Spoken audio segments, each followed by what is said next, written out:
পৃথিবীতে যা কিছু দেখছো, নবমণ্ডল ভূমণ্ডলে যা কিছু দেখছো, সবকিছুই আসলে একটা বিন্দুর মধ্যে ছিল। এই বিন্দুতে যখন বিস্ফোরণ হলো, বিন্দুতে বিস্ফোরণ হওয়ার সঙ্গে সঙ্গে আকাশ তৈরি হয়ে গেল, চাঁদ সেখানে চলে গেল, সূর্য সেখানে চলে গেল, নক্ষত্ররা। হে আমার বন্ধুরা, শুনে রেখে দিন বাবা, জেনে রেখে দেন, আল্লাহর নবী, নূর নবী, আমার দয়ার নবী, আখির জামানার পয়গম্বর, জগতের শেষ নবী জনাবে মুহাম্মদুর রাসূলুল্লাহ সাল্লাল্লাহু আলাইহি ওয়াসাল্লাম সোনার জবানে বললেন, হে দুনিয়ার মানুষ, শুনে রেখে দাও, তাদারিসুল ইলম, ইলমের দার্স নাও, ফিল লাইলে, রাতের বেলা, সাআতান, 1 ঘন্টা। যদি দার্সের মতো দার্স হয়, ওয়াজের মতো ওয়াজ হয়, লেকচারের মতো লেকচার হয়, বক্তব্যের মতো বক্তব্যটা হয়, আর শ্রোতা যদি মন দিয়ে শোনে, শোনার মতো যদি শোনে, 1 ঘন্টা যদি আলোচনার মতো আলোচনা হয়, হে তরুণ যুবকেরা, হে আমার মুরব্বিয়ানেরা, শুনে রেখে দিন বাবা, জেনে রেখে দিন বাবা, দয়ার নবী বলেন, খায়রুম মিন আহিয়াইহা, সারা জীবন, হে তারা সারা জীবনের যত আমল আছে, নেক আমলগুলো আছে বাবা, নফল আমলগুলো আছে, এই সারা জীবনের নফল ইবাদতের থেকে 1 ঘন্টা দিনের তালিম নেওয়া অনেক বেশি ভালো। জোরে হবে না? আর জোরে হবে না? আমার যুবকেরা, মুরব্বিয়ানেরা, বাপজিরা, একটু পরিবর্তনের চিন্তা ভাবনা নিয়ে ওয়াজ শুনতে হবে। যে ওয়াজেতে পরিবর্তন হব আমরা, লাইফ স্টাইল চেঞ্জ হবে। হে তরুণ যুবকেরা, হে আমার বন্ধুরা, শুনে রেখে দিন বাবা, জেনে রেখে দেন, আমার আল্লাহ আপনাকে আমাকে আশরাফুল মাখলুকাত করলেন, সৃষ্টির শ্রেষ্ঠ জীব হিসাবে বানালেন। গরুর থেকে ভালো করলেন, গাধার থেকে ভালো করলেন, ভেড়ার থেকে ভালো করলেন। হে তরুণ যুবকেরা, বাঘের থেকে ভালো করলেন, সিংহর থেকে সম্মানীয় করলেন। হে তরুণ যুবকেরা, হাতির থেকেও সম্মান বেশি দিলেন। একটা মানুষ ইচ্ছা করলে 10টা হাতিকে কন্ট্রোল করতে পারে, একটা মানুষ ইচ্ছা করলে 10টা বাঘকে কন্ট্রোল করতে পারে, কিন্তু 10টা বাঘ মিলে একটা মানুষকে কি কন্ট্রোল করতে পারবে? জোরে বলেন, পারবেন? পারবে না। 10টা হাতি মিলে একটা মানুষকে কন্ট্রোল করতে পারবে না। তাহলে মানুষ আর হাতির মধ্যে তফাৎটা কোথায়? মানুষ আর বাঘের মধ্যে তফাৎটা কোথায়?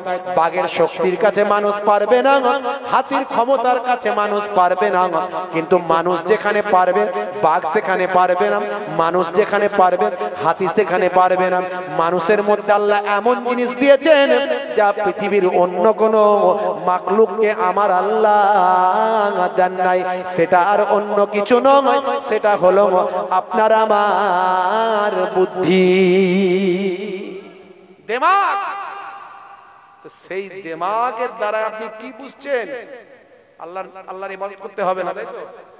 এই দিমাগে আমরা কি বুঝছি? নামাজ পড়া লাগবে না, রোজা রাখা আমাদের লাগবে না।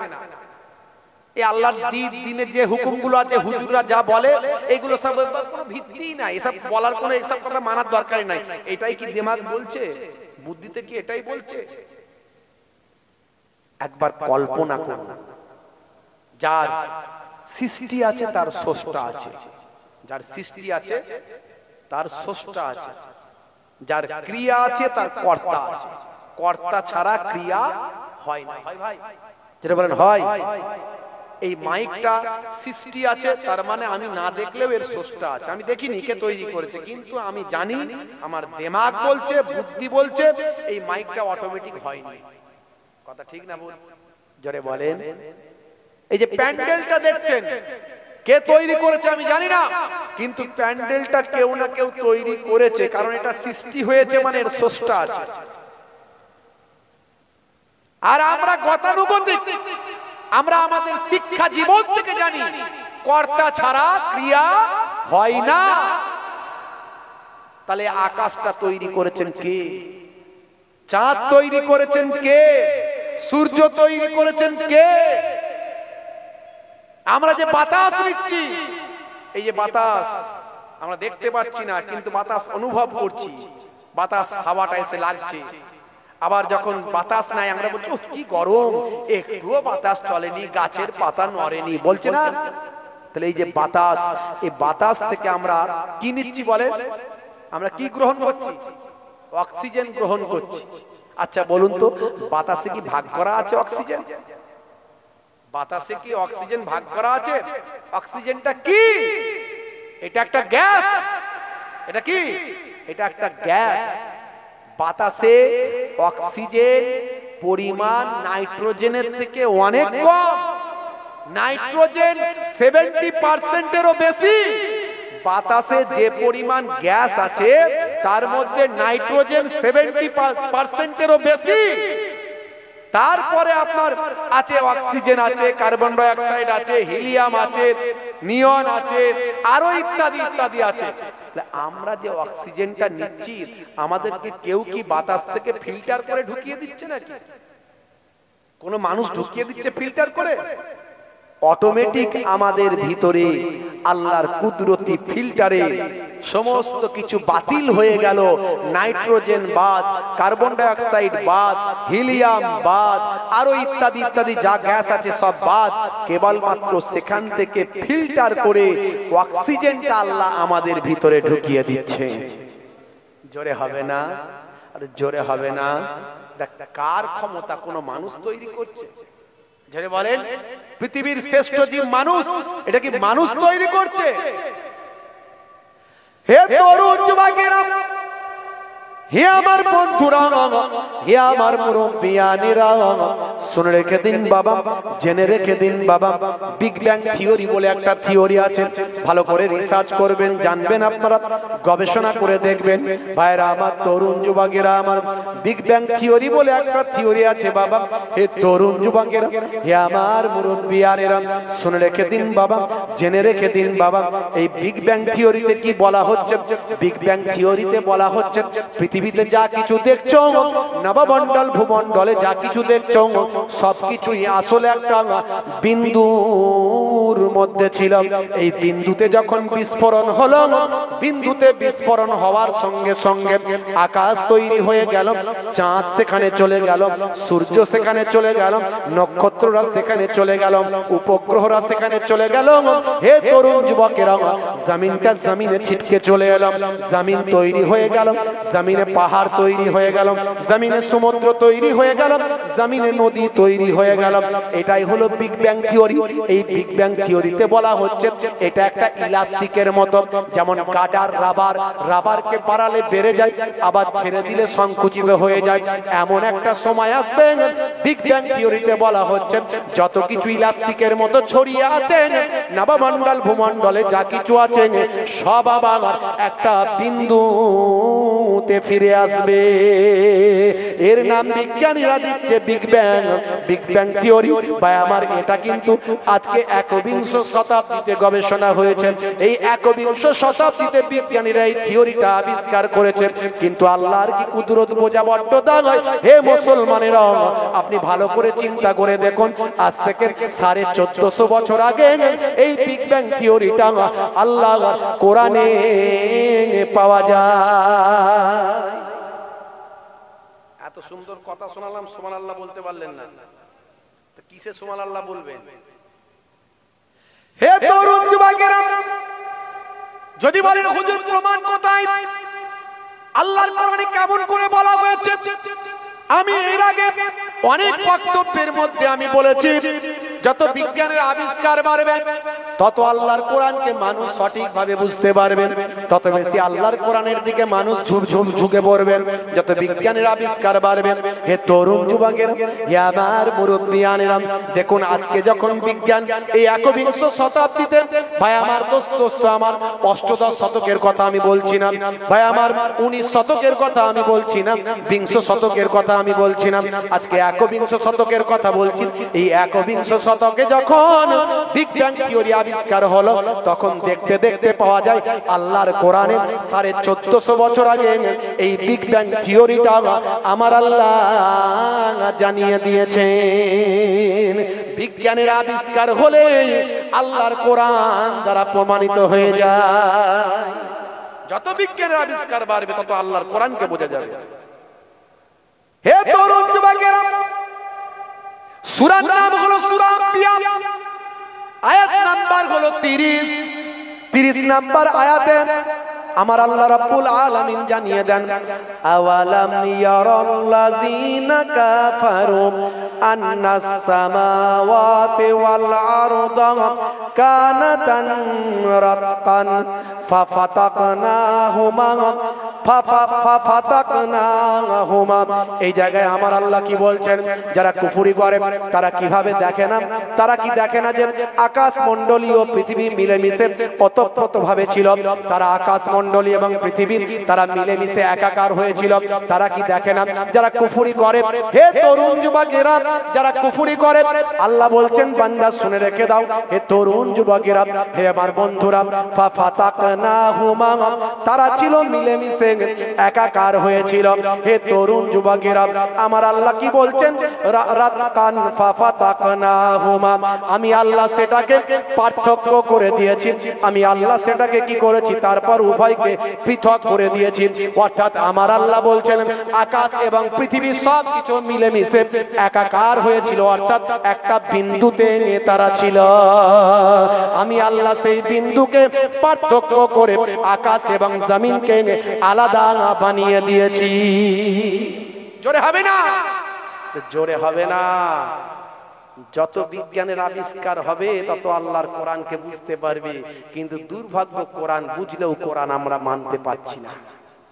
মুসলমানের ছেলেরা যুবকেরা কোরআন নিয়ে রিসার্চ করছে না।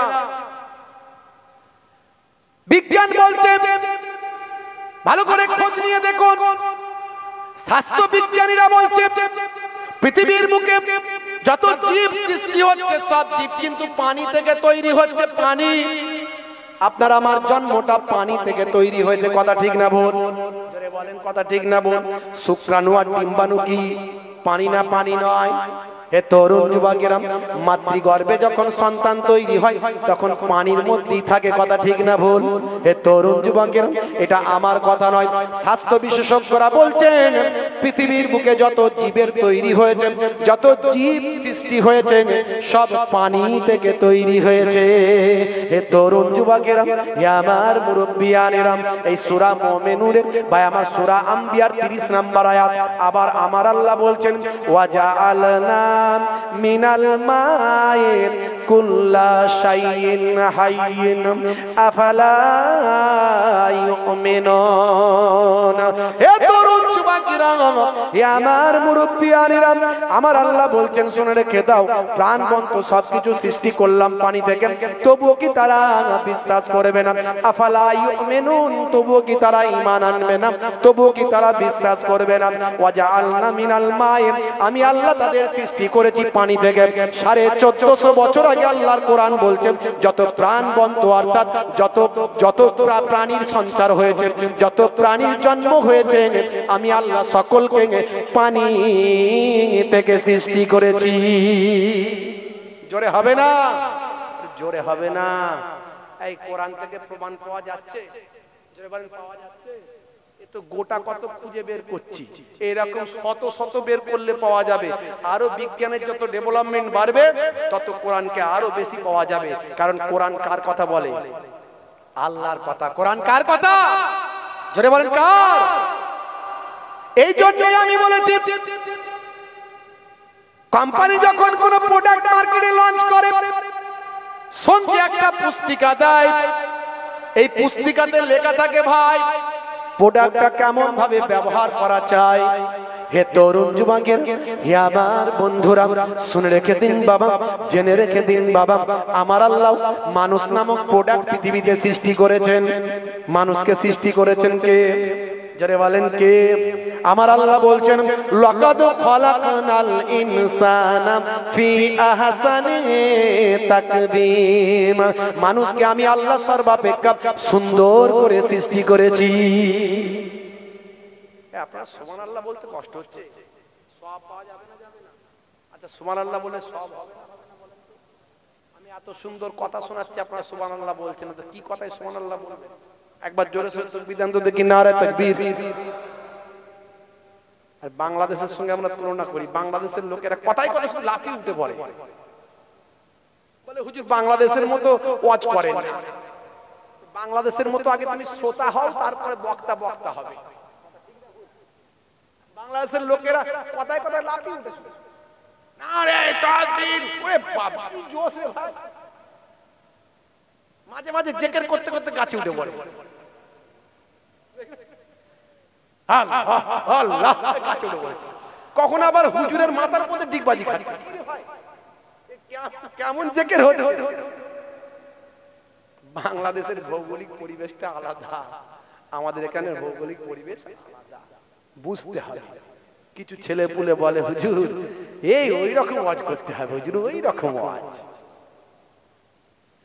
হে তরুণ যুবকেরা, হে আমার বন্ধুরা, হে আমার মুরব্বিয়ানেরা, শুনে রেখে দিন বাবা, জেনে রেখে দিন বাবা, হে মুসলমান একটুখানি লক্ষ্য করুন।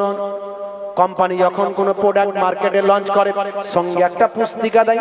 পুস্তিকাতে সেই প্রোডাক্ট সম্পর্কে লেখা আছে ভাই কেমন করে ব্যবহার করা চাই। মনে করেন ফ্রিজটা কিনেছেন, সঙ্গে পুস্তিকা পেয়েছেন না পাননি? এসিটা কিনেছেন, সঙ্গে পুস্তিকা পেয়েছেন না পাননি? ওইখানে ওই পুস্তিকাতে কোনো ভুল থাকতে পারে না, কারণ যিনি প্রোডাক্ট তৈরি করেছেন তিনি পুস্তিকাটা আপনাকে লিখে দিয়েছেন। হে তরুণ যুবকেরা, হে আমার বন্ধুরা, এই মানুষ নামক প্রোডাক্ট তৈরি করেছেন কে? জোরে বলেন কে? তাহলে পুস্তিকাও দেওয়া দরকার আছে না নাই? আছে না নাই? মানুষ নামক প্রোডাক্টটা তৈরি করেছেন যিনি, যুগে যুগে পুস্তিকাও পাঠিয়ে দিয়েছেন তিনি। দাউদ নবীর জামানাতে পুস্তিকা দিয়েছেন, ঈসা নবীর জামানাতে পুস্তিকা দিয়েছেন, আদম নবীর জামানাতে সহিফা দিয়েছেন, ইব্রাহিম নবীর জামানাতে সহিফা দিয়েছেন, মুসা নবীর জামানাতে কিতাব দিয়েছেন, কিতাব দিয়েছেন, পুস্তিকা দিয়েছেন। মুসা নবীর উপর, ঈসা নবীর উপর ইনজিল, মুসা নবীর উপর তাওরাত শরীফ, দাউদ নবীর উপর জাবুর শরীফ, আর আমাদের নবীর উপর আমার আল্লাহ একটা কিতাব দিলেন, উম্মতে মুহাম্মাদের জন্য পুস্তিকা দিলেন। সেই পুস্তিকাটার নাম কি?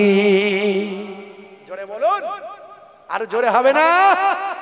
কোরআন মাজিদ।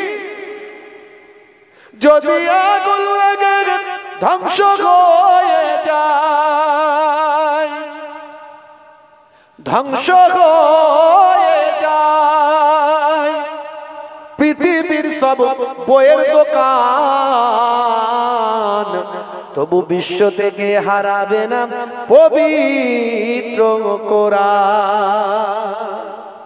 জোরে হবে না? এদিককার মানুষের আওয়াজটা কম দিচ্ছে, সামনের কটা ছেলে একটু আওয়াজ তবু দিচ্ছে বলে মজলিসটা একটু মানাচ্ছে। আচ্ছা ভাই, যে মজলিসকে সুন্দর করবে আল্লাহ তাকে দুনিয়া আখেরাতে সুন্দর করবে না করবে না? এটা জান্নাতের বাগান, আওয়াজ জোরে দিলে অসুবিধা আছে? যেমন অসুবিধা আছে, মুখের মাফলাট গুলোকে খুলে দিয়ে আজকে যদি আওয়াজ দিই, হতে পারে আমার আল্লাহ কবুল করে নিতে পারেন। স্লোগানটা আমার দিচ্ছেন, আমার বাপ দাদু নানার দিচ্ছেন না, আল্লাহ দিচ্ছেন। কার? যেমন কার?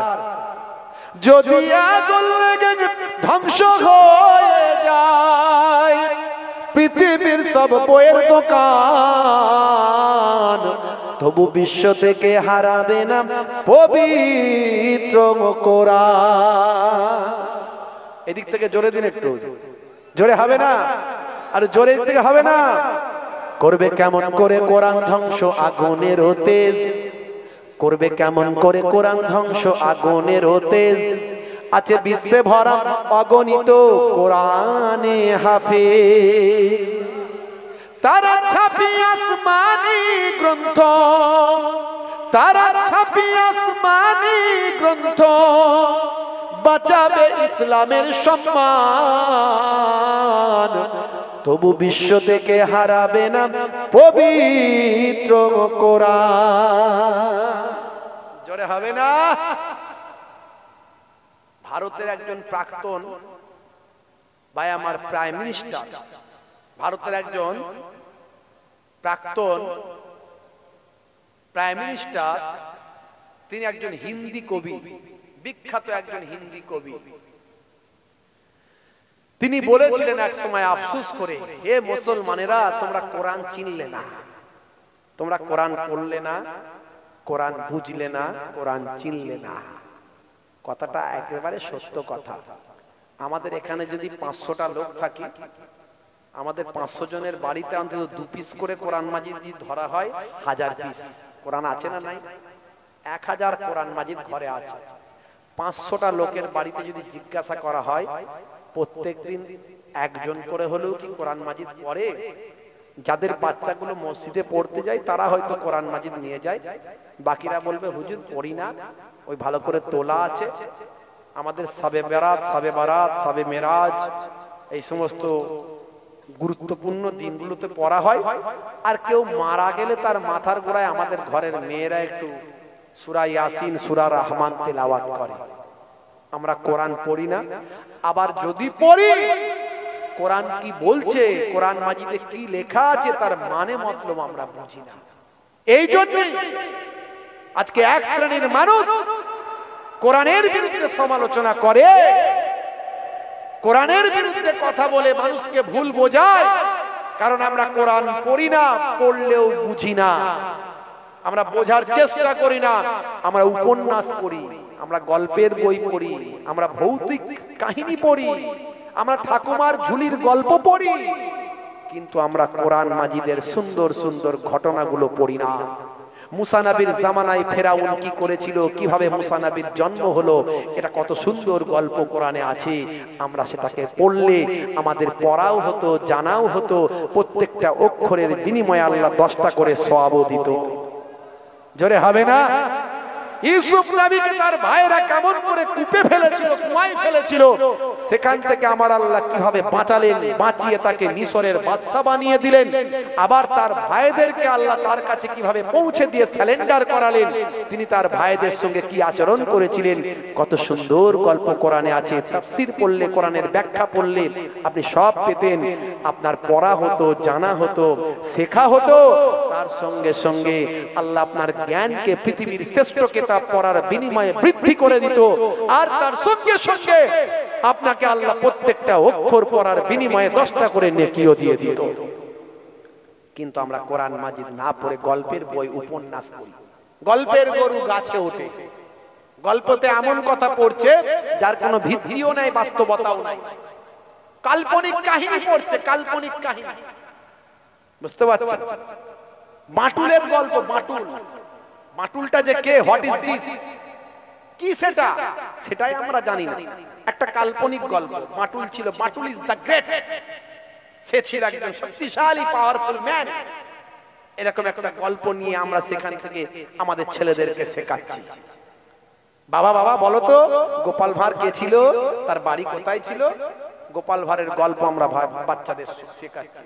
গোপাল ভাঁড় অনেক ভালো ছিল, গোপাল ভাঁড় জীবনে শিক্ষা দিয়েছে। গোপাল ভাঁড়ের গল্প থেকেও শিক্ষা আছে, যদি সেখান থেকে শিক্ষাটা নেয় আর শুধু গোপাল ভাঁড়ের হাস্য কৌতুক শুনে যদি হাসে, ওখান থেকে কিচ্ছু নাই। কথিত আছে গোপাল ভাঁড় নামের কোন চরিত্র ছিল কিনা ইতিহাসে পাওয়া যায়নি, তবে এটা কাল্পনিক একটা চরিত্র। গোপাল ভাঁড় কে ছিল?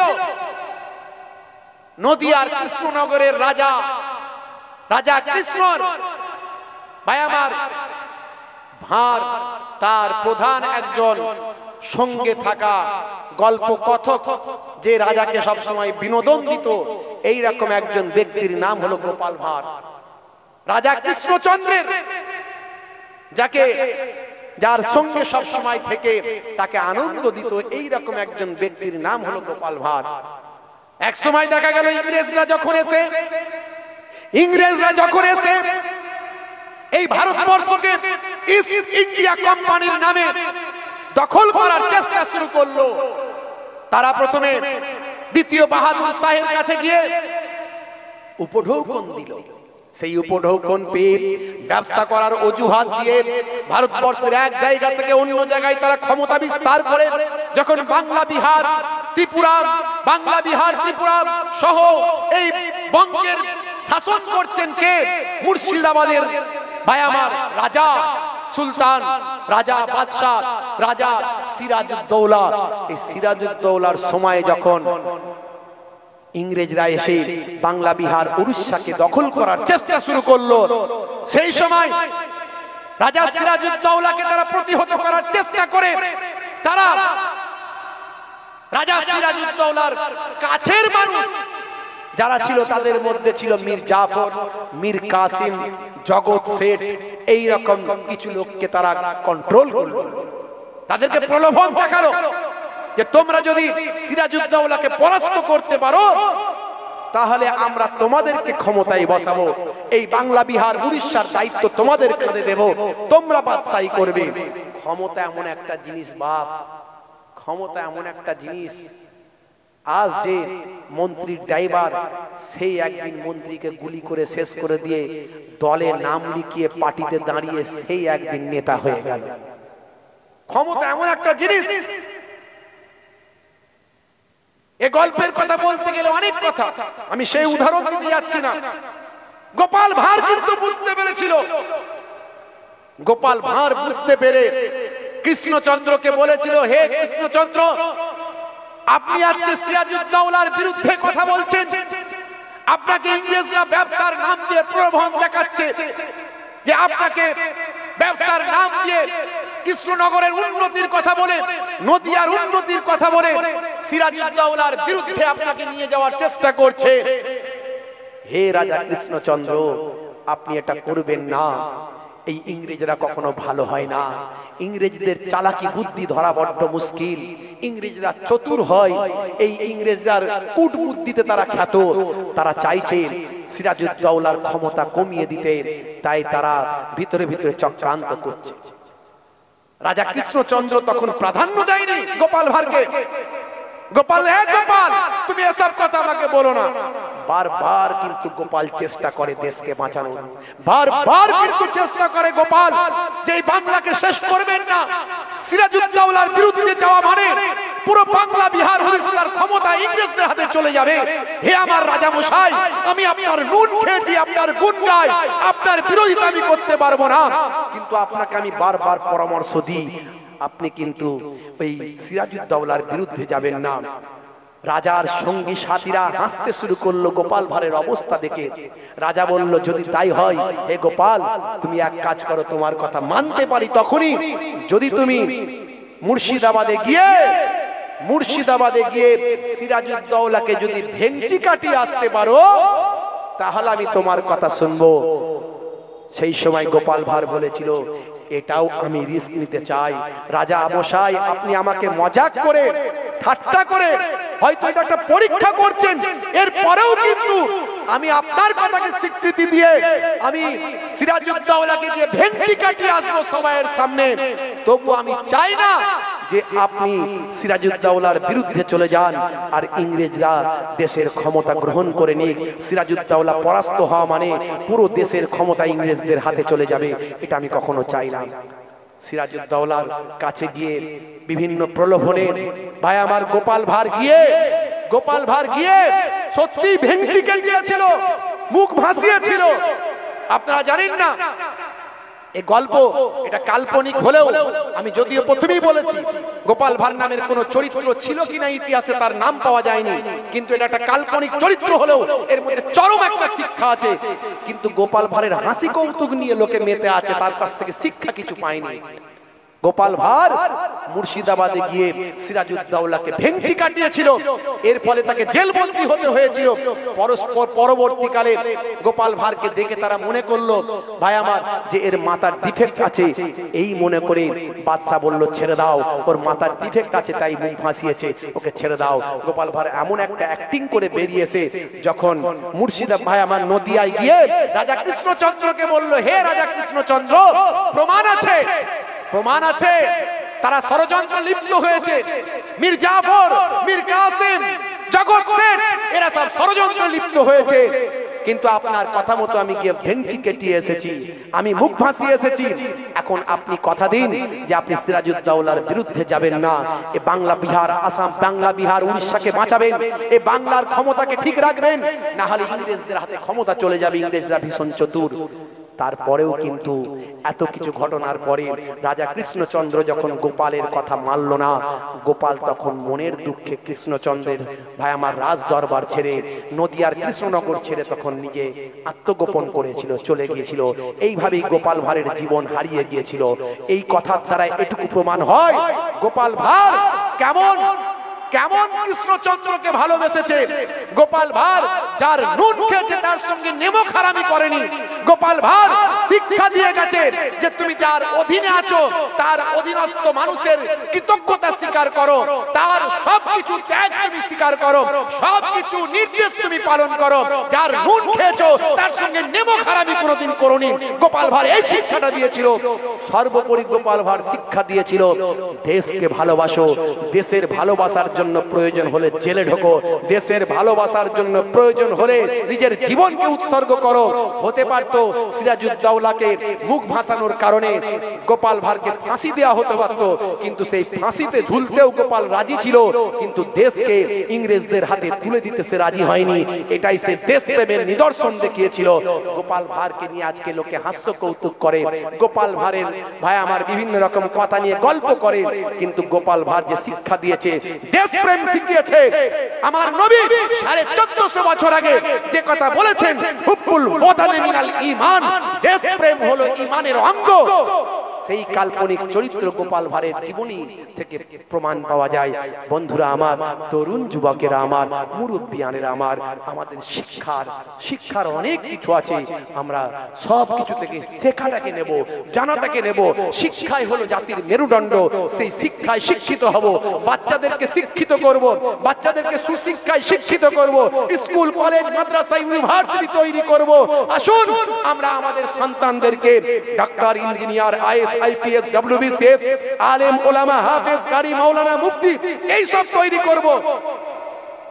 সামান্য কে ভুল করেছে তার ভুলটাকে খোঁজার চেষ্টা করছি, কে কোথায় সামান্য অন্যায় করেছে তার পেছনে কাটি দিচ্ছি। একটা মানুষ পরিপূর্ণ হতে পারে না, তার ভালোও থাকবে মন্দও থাকবে। ইসলাম বলছে তার ভুলটাকে খোঁজো না, বরং সে যেটা ঠিক করেছে, ভালো কাজ করেছে, সেটাকে তুমি গ্রহণ করো। জোরে হবে না? হে তরুণ যুবকেরা, হে আমার বন্ধুরা, শুনে রেখে দিন বাবা, জেনে রেখে দেন, তাহলে আপনাকে আমাকে আপনার আমার সন্তানকে আলেমে দিন করতে হবে, কোরআন মাজিদ বুঝতে হবে, কোরআন মাজিদ থেকে শিক্ষা লাভ করতে হবে। হে তরুণ যুবকেরা, হে আমার মুরব্বিয়ানেরা, শুনে রেখে দিন বাবা, জেনে রেখে দিন বাবা। একজন হিন্দি কবি তিনি বলেছিলেন, হে মুসলমানেরা, তোমরা কোরআন বুঝলে না, তোমরা কোরআন চিনলে না, কোরআন মাজিদ পৃথিবীতে কেন এলো এটা তোমরা অনুভব করতে পারলে না। হে তরুণ যুবকেরা, হে আমার মুরব্বিয়ানেরা, हिंदी कवितार भाषाते तिनी बोलेছিলেন, आमल की किताब थी, दुआ की किताब बना दिया, आमल की किताब थी, दुआ की किताब बना दिया, समझने की किताब थी, पढ़ने की किताब बना दिया, समझने की किताब थी, पढ़ने की किताब बना दिया। दस्तूरे कायनात का दर्स देने आई थी, दस्तूरे कायनात का दर्स देने आई थी, इसे मद्रसों का किताब बना दिया। शुद्ध कुरान मजिद के मद्रसार किताब बनिए दीजिए। दस्तूरे कायनात का दर्स देने आई थी, इसे मद्रसों का निसाब बना दिया, इसे मद्रसों का निसाब बना दिया। मुर्दा कौमों को जिंदा करने आई थी, मुर्दा कौमों को जिंदा करने आई थी, इसे मुर्दों का बख्शाने पे लगा दिया। इस किताब को मुर्दों को, इस किताब से मुर्दों को बख्शाने पे लगा दिया। ऐ मुसलमानों, ये तुमने क्या किया?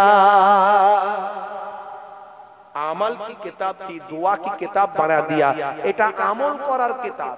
এই কিতাব থেকে পড়ে বুঝে নিয়ে বাস্তবায়িত করার কিতাব। তোমরা কি করলে? এ থেকে শুধু দোয়া খুঁজে খুঁজে বের করলে। এটা পেচ্ছাবের দোয়া, এটা পায়খানার দোয়া, এটা সোয়ার দোয়া, এটা হাসার দোয়া, এটা কাশির দোয়া, দোয়া বের করলে এখান থেকে। আমল করলে না, কিতাব কি বলেছে সেটা মানলে না। সারা কুল কায়নাত কে এটা শিক্ষা দিতে এসেছিল, আর তোমরা শুধু এটা মাদ্রাসার একটা পাঠ্যপুস্তক ছাড়া আর কিছু মনে করলে না। এই কিতাবটাকে মাদ্রাসার একটা পাঠ্যপুস্তক ছাড়া কিছু মনে করলে না। मुर्दा कौमों को जिंदा करने आई थी, मुर्दा कौमों को जिंदा करने आई थी।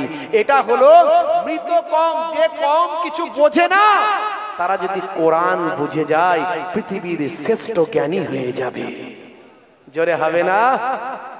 আর অথচ তোমরা কি করলে? মুর্দোं का बख्शाने पे लगा दिया। মৃত মানুষ মারা গেলে তার সামনে কোরআন তেলাওয়াত করে তাকে জান্নাতে পাঠানোর চেষ্টা করলে। কে বলছে এটা? ভারতের একজন প্রাক্তন রাষ্ট্রপতি, নাম হলো মিস্টার শঙ্কর দয়াল শর্মা। নামটা মনে পড়ে গেছে, ভুলে গেছিলাম।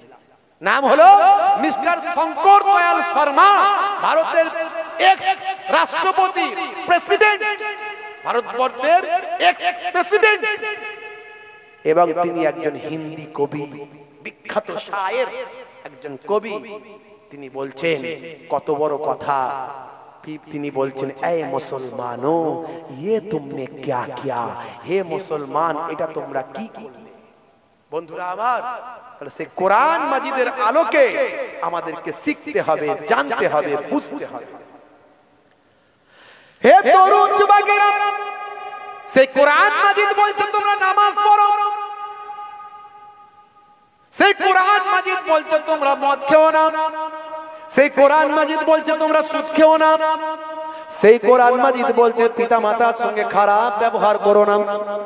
অওয়াসাইনাল ইনসানা বিওয়ালিদাইহি ইহসানা হামালাতুহু উম্মুহু কুরহা ওয়া ওয়াদাআতুহু কুরহা ওয়া হামলুহু ওয়া ফিসালুহু সালাসুনা শাহরা।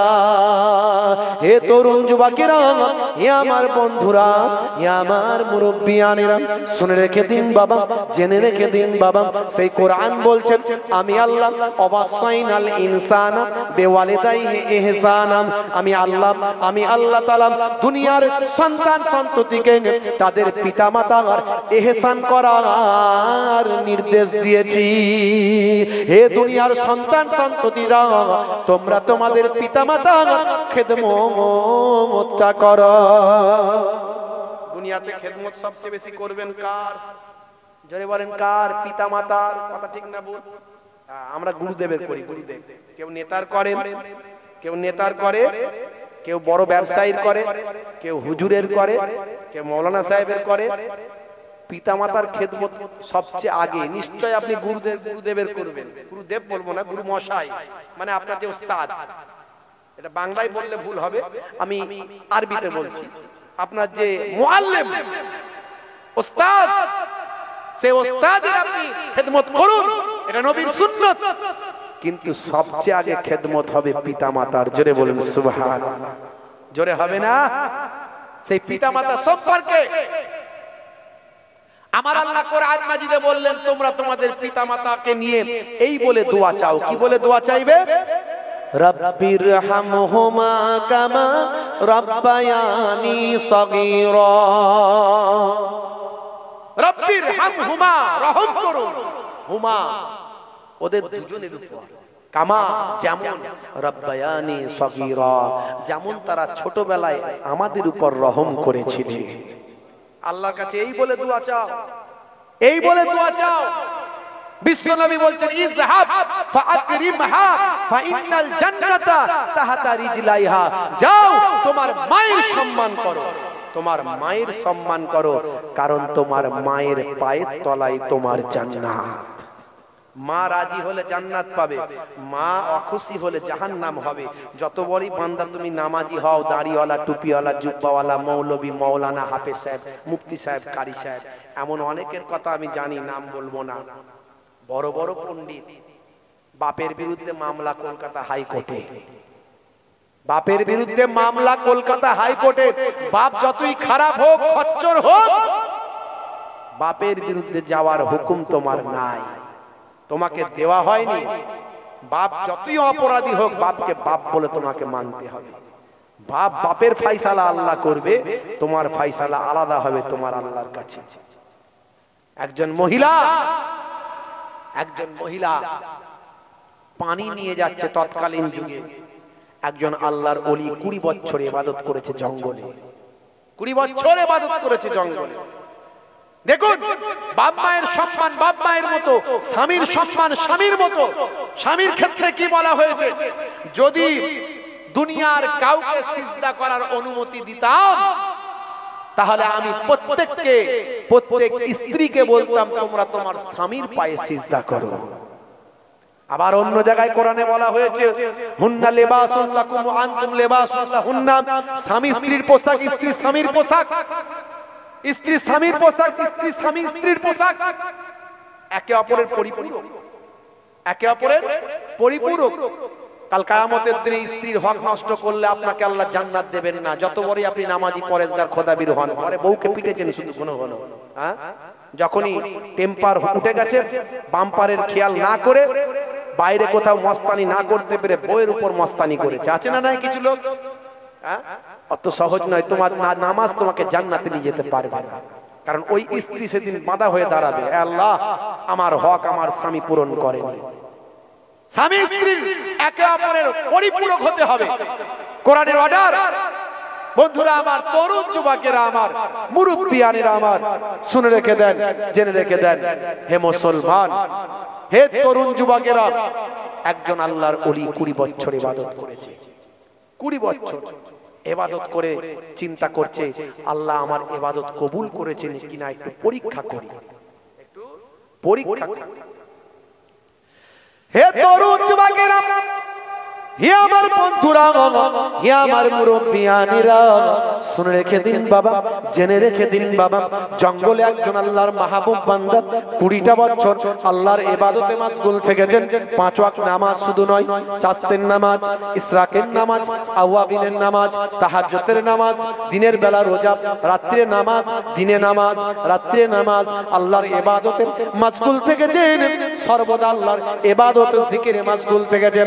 উযকুরুল্লাহ জিকরান কাসীরা, আল্লাহ বলছেন তোমরা বেশি বেশি আল্লাহর নামকে স্মরণ করো।